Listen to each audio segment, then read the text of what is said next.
तालठोक के आप देख रहे हैं। सवाल ये कि क्या आतंकवाद पर भारत की आवाज से पाकिस्तान डर गया। हालांकि आपको बता दें कि भारत सरकार ने इसके बावजूद बड़ा दिल रखते हुए ये बात कही है कि एक सामान्य प्रक्रिया है, इसे ब्लैकआउट की तरह न देखा जाए। लेकिन हमारा सवाल ये है कि भारतीय मीडिया को वहां जाने से क्यों रोका गया जहां भारतीय गृह मंत्री सार्क सम्मेलन में आज बोल रहे थे।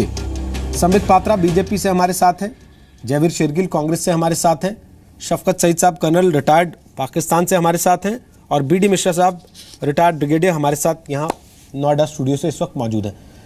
जयवीर आप हाथ उठा रहे हैं, आप पहले अपनी बात रख लें, फिर मैं संबित के पास जाऊँ। बोलिए। मैं शौकत साहब को एक सीधा सवाल पूछना चाहता हूँ। 2016 में शौकत साहब आपके मुल्क में 9 आतंकवाद अटैक हुए हैं। 19 अप्रैल को मर्दान, उससे पहले गुलशने इकबाल पार्क में, बच्चा खान यूनिवर्सिटी, जोहाब डिस्ट्रिक्ट के कंटोनमेंट एरिया में, कुल मिला के 100-150 से ज़्यादा लोग मर गए। किसी में भी आपकी अपनी आर्मी ने कहीं पे कहा इसमें हिंदुस्तान का हाथ है? नहीं, क्योंकि उसमें है Tariq Taliban, LET, JEM, Haqqani network. आप जितने अटैक हिंदुस्तान में हुए हैं, हर एक में कारगिल से लेके आज तक जो उनके पास असला बरामद होता है उसमें पाकिस्तान आर्मी की छाप लगी होती है। तो कौन दुश्मन है और कौन दोस्त है ये पूरा विश्व देख रहा है। पहली बात तो ये। दूसरी, चलिए आपने मीडिया को आने दिया नहीं आने दिया, आप मुझे बताइए इस चैनल पे राजनाथ सिंह जी की कौन से बात से आप सहमत नहीं हैं? क्या इस बात से सहमत नहीं है कि आतंकवादियों का मजहब नहीं होता? क्या इस बात से सहमत नहीं है कि आतंकवाद के खिलाफ सबको मिलजुल के लड़ाई करनी पड़ेगी? क्या इस बात से सहमत नहीं है कि हफीज सैयद और वो आपके जमाई राजा की तरह आपके मुल्क में रोटियां तोड़ते हैं और आपकी अपनी पब्लिक गरीबी में दलदल की तरह धंसती चली जा रही है? आप बताइए हमें, आपको कौन सी बात पे आपत्ति है और क्यों?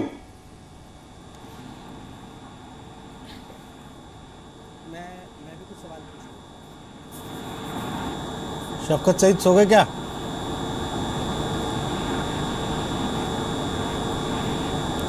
शफकत सईद जी सुन पा रहे हैं?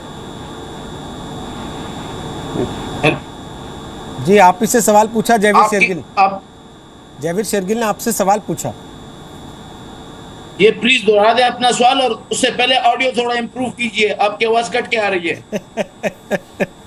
शफकत सईद साहब चलिए, खैर कोई बात नहीं, ठीक है कोई बात नहीं सर, आपको बाकी सब सुनाई देता है, सवाल सुनाई नहीं देता। मुझे तो ये इल्म भी नहीं हुआ कि आपकी ब्रेक खत्म हुई है। मैं इसीलिए पूछ रहा था आप सो गए क्या? जयवीर आप सवाल थोड़ा शॉर्ट करके दोबारा दोहरा दें एक बार। जी दोहराइए। शौकत साहब एक छोटा सा सवाल है, बहुत छोटा सा, कि आपके मुल्क में जनवरी 2016 से लेके आज तक 9 आतंकवाद अटैक हो गए हैं। गुलशने पार्क, मर्दान, जोहाब, बच्चा खान यूनिवर्सिटी, जिसमें से 150 से ज़्यादा लोगों की मौत हुई है। आपकी अपनी एजेंसीज कहती हैं उसमें तारीक तालिबान, LET और JEM का हाथ है, हिंदुस्तान का नहीं। हमारी तरफ जो अटैक हुए हैं उसमें हर असले पे पाकिस्तान आर्मी की मोहर है, तो आप कहते हैं दुश्मन हिंदुस्तान। दूसरा, आपको राजनाथ जी की किस बात पे आपत्ति है कि आतंकवादियों का कोई मजहब नहीं होता या आतंकवादियों के खिलाफ हमें मिलकर लड़ाई करनी चाहिए?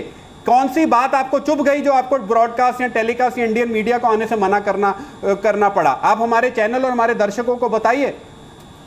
मुझे अफसोस है कि आपने बड़े नॉर्मल सवालों के लिए दुरुस्त अल्फाज का चुनाव नहीं कर सके। मैं आपको दोनों सवालों के जवाब देता हूं। शौकत साहब आपने बोला है कि पाकिस्तान के किसी अबाटाबाद में, शौकत साहब एक सवाल का और जवाब दे दो।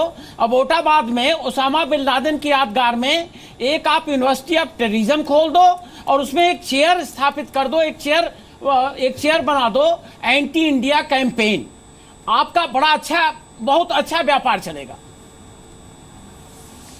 मैं सोचता था कि इंडिया इतनी अच्छी मूवीज क्यों बनाता है, तो आई कैन मेक आउट के 100% इंडियन डायलॉग बोलते हैं और आप लोग बहुत जबरदस्त मूवियां इसलिए बनाते हैं। अभी ब्रिगेडियर साहब मुझे पहले डायलॉग नहीं तथ्य बोल रहा हूं मैं, डायलॉग नहीं तथ्य बोल रहा हूं। हम फोड़ते हैं। गुलशने पार्क, जोहाब, बच्चा खान यूनिवर्सिटी, ये सब पब्लिक डोमेन की नॉलेज है और कितनी जाने गई। शफकत आप नहीं सुन सकते हैं। डायलॉग नहीं बोल रहा हूँ, आपकी जनता आपसे पूछ रही है कि हम मर रहे हैं और पाकिस्तान आतंकवादियों की ताजपोशी कर रही है। सुनिए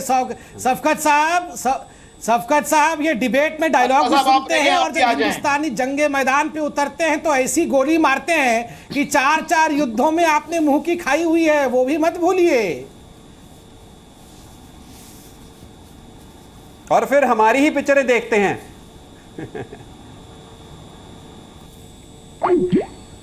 कट गया संपर्क। मुझे लगता है शौकत सईद के पास या तो सवालों के जवाब थे नहीं, वो रवाना हो गए चर्चा के, वो बीच चर्चा से ही रवाना हो गए। लेकिन संबित पात्रा, अब जबकि शौकत सईद नहीं है, पाकिस्तान के पैनलिस्ट इस डिबेट में नहीं है, तो अब ये बताइए कि ये सरकार कौन सी कूटनीति चला रही है कि 6 घंटे तक पूरा रुदन मचता है कि ब्लैकआउट कर दिया, मीडिया को अंदर नहीं जाने दिया गया, भारत के गृह मंत्री शेर की तरह गरज रहे थे, दहाड़ रहे थे, उनको सुनने नहीं दिया गया, और बाद में उसके बाद आप ये कह रहे हैं कि ये तो नॉर्मल प्रैक्टिस है।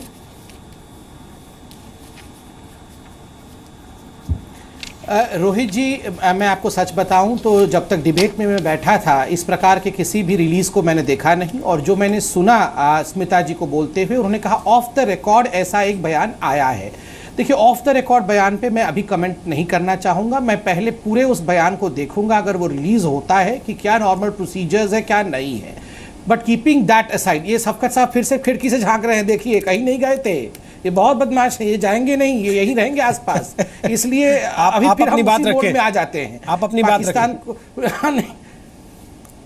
नहीं, हाँ देखिए, मैं इतना कहना चाहता हूं क्योंकि अब शौकत साहब आ गए हैं, तो मैं शौकत साहब की तरफ ही ये क्वेश्चन डायरेक्ट कर देता हूं। देखिए शौकत साहब, ये सार्क की मीटिंग थी और ये हर कोई समझ ले, this meeting was not with Pakistan, this was with SAARC.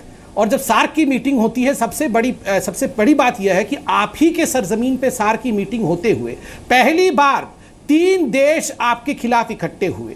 और अब अगर भाषण की श्रृंखला को देखेंगे, बांग्लादेश, अफगानिस्तान और इंडिया तीनों ने आपके जो कच्चे चिट्ठे हैं उसको खोले हैं।